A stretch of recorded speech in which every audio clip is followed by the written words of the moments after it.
What if I told you the single greatest barrier between the life you have and the life you want isn't a bank account, your boss, or your DNA? No. What if the secret to a radically different reality isn't about changing the world around you, but changing the world inside you? Welcome back, everybody. Lean in a little closer today because we're tackling something that sounds incredibly simple on a bumper sticker, but feels like wrestling an alligator in real life. If you're willing to change your thinking, you can change your life. Let's get started. Welcome to the Catalyst Podcast. I'm your host, Jason. You know the deal, folks. You can catch us on all your favorite platforms: Facebook, YouTube, Instagram, Threads, and TikTok. You can also listen to our episodes on Amazon Music, Apple Podcasts, Spotify, iHeartRadio, and our home right here at Podbean. Folks who want to hear from you, shoot us an email at catalystmotivationpodcast@gmail.com. catalystmotivationpodcast@gmail.com. Join the Catalyst community today, and welcome to episode 152. Change your mind, change your life. Now, look, I know what some of you are thinking. Another self-help podcast telling me to look on the bright side and manifest a yacht. Take a breath. Relax. We're not doing that today, right? No toxic positivity here.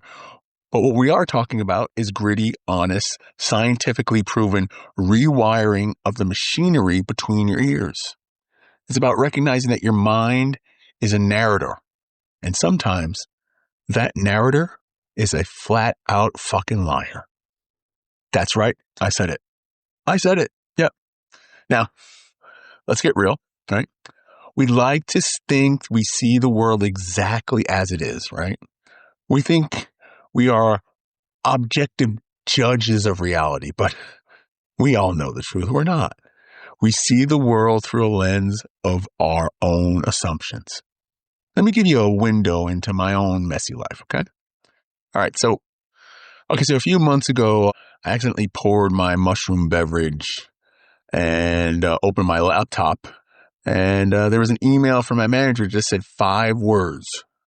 We need to talk. 9 a.m. That's it. No exclamation point, no context. What do you think happened to me, right? I went into full Hollywood disaster movie production mode, right? By 8:15 a.m., I convinced myself I was getting fired. By 8:30, I was mentally calculating how long my savings would last me and wondering if I could survive on ramen noodles at my age. My heart was pounding. My palms were sweating. I was snapping at my kid. I got on the meeting at 9 a.m., looking like I was walking the plank. And my manager turns on her camera and says, "Hey, I wanted to check in because we've had some extra budget and I want you to help to pitch in for promotion for you." What? You're going to take some money and give me a promotion? I'd spent 45 minutes in a self-induced purgatory because of 5 words. The reality hadn't changed, but my thinking about the reality had completely hijacked my body and my morning. And we do this constantly, don't we? Right? We build this entire architectural structure of anxiety based on a foundation of absolutely nothing. Take my friend Sarah. Please, take her. I'm done with her. No. Just kidding. I love Sarah. Sarah's brilliant, right? She has a successful marketing agency, but she has this deep-seated belief that she's a terrible driver. So one day, we're going out to lunch, and she found a perfect parallel parking spot right in front of the restaurant. And there were people sitting on the patio outside. She freaked out. She froze. She looked at the spot. She looked at the patio, and she said, I can't do it. They're all going to watch me and judge me. Make fun of me when I mess up. So she drove 3 blocks away, parked in a dark garage, and we had to walk back in the rain. When we got to the patio, I looked at the people sitting there. You know what they were doing? Looking at their phones, eating their burgers, arguing about sports. Not a single person was paying attention to the street. Sarah's thinking created a hostile audience that didn't even exist. Yet a fictional crowd dictated her physical comfort. So why do we do this? Right? Why is our default setting often geared towards defense, panic, and limitation? So let's look at how our brains are wired, right? According to the National Science Foundation, the average human has anywhere from 12,000 to 60,000 thoughts per day. Now, here's the kicker. 80% of those thoughts are negative. 80% of those thoughts are negative. And 95% of them are exactly the same repetitive thoughts from the day before. Think about that. Think about it. We are essentially walking around running on outdated pessimistic software loops from 1998, wondering why our lives feel slow and buggy. Our brains aren't naturally designed to make us happy. They're designed to keep us alive. Your brain views vague emails or public parallel parking spots exactly the same way it views a saber-toothed tiger. It's trying to protect you, but its methods are outdated. So this is where ancient wisdom meets modern science, right? You've probably heard of the term neuroplasticity, right? For decades, scientists thought that after a certain age, your brains was hardwired, right? You weren't just an anxious person or a cynical person, and that was that. But we know now that that's completely false, right? Your brain is more like plastic or molding clay. Every time you think a thought, you pave a neural pathway. Thinking it enough times, and that pathway becomes a superhighway, right? If you constantly think nothing works out for me, your brain builds a massive 10-lane highway of pessimism. It will actually look for evidence to prove you right, bypassing all the exits of joy and opportunity. But a beautiful concept from the Stoic philosopher Epictetus wrote, men are disturbed not by things, but by the views which they take them from. Let's break that down into modern terms. The event itself is neutral.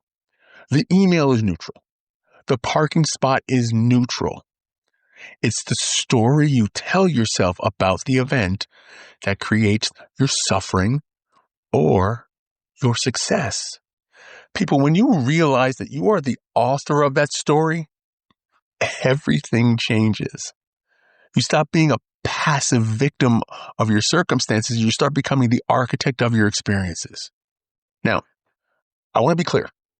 Changing your thinking doesn't mean you walk around smiling like a Stepford wife while your house is burning down, right? It's not about ignoring reality. It's about choosing a functional perspective over a dysfunctional one. Think of your mind like a GPS, right? If you take a wrong turn, the GPS doesn't start screaming at you, you idiot, you messed up again. You're never going to get to the grocery store. It doesn't do that, right? What does it do, right? It redirects you, right? Through honestly recalculating. It accepts the new reality and instantly finds a path forward. We need to learn to say recalculating to ourselves and stop beating ourselves up. When I caught myself spiraling about that email, I had to stop and say, oh, okay, I'm assuming the worst. What is another equally possible explanation? Well, another explanation was that my manager was busy typing fast and just wanted to check in, which turned out to be the absolute truth. But even if it was bad news, spiraling wasn't helping me prepare. It was paralyzing me. My good friend Matthew McConaughey. You know Matthew McConaughey. All right. Matthew talks about this idea of green lights. And if you haven't read his book, it's one of my favorite books. I go back to it. Well, I actually listen to audiobooks. I like to hear him talk about it, all the green lights and everything. So great. I just love to hear him speak. But he says that sometimes the obstacles we face, the red lights and the yellow lights, eventually turn into green lights if we give them time and a chance and change how we approach them. But to see the green lights, you have to keep your eyes open. If you've got your head buried in the steering wheel crying about the red light, you're going to miss your turn when it changes. All right. So how do we do that? How do we do that? How do we take this from a nice, inspiring podcast episode to turning it into something that alters your DNA? How do we do it? Well, we're going to do it this way. I'm going to leave you with a simple 3-step framework you can use today. And let's call this the ABC reset. The ABC reset. Okay. So the next time you feel that surge of anxiety, anger, or limiting belief, I want you to pause and walk through this. Okay. We're going to start with A. And A of the ABC reset stands for aware. All right. Be aware. Catch yourself in the act.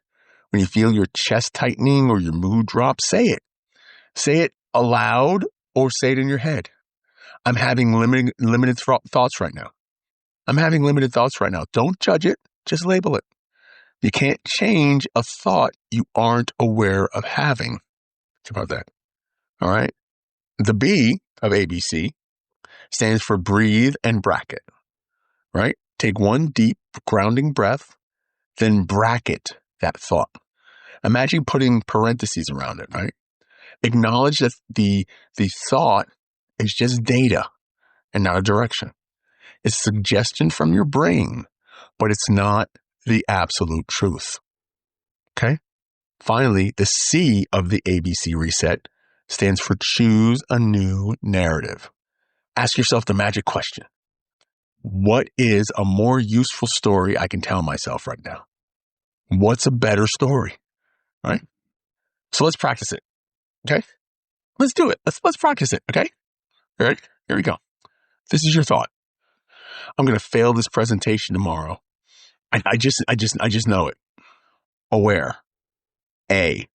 I'm spiraling about tomorrow. Breathe. B. Take a deep breath.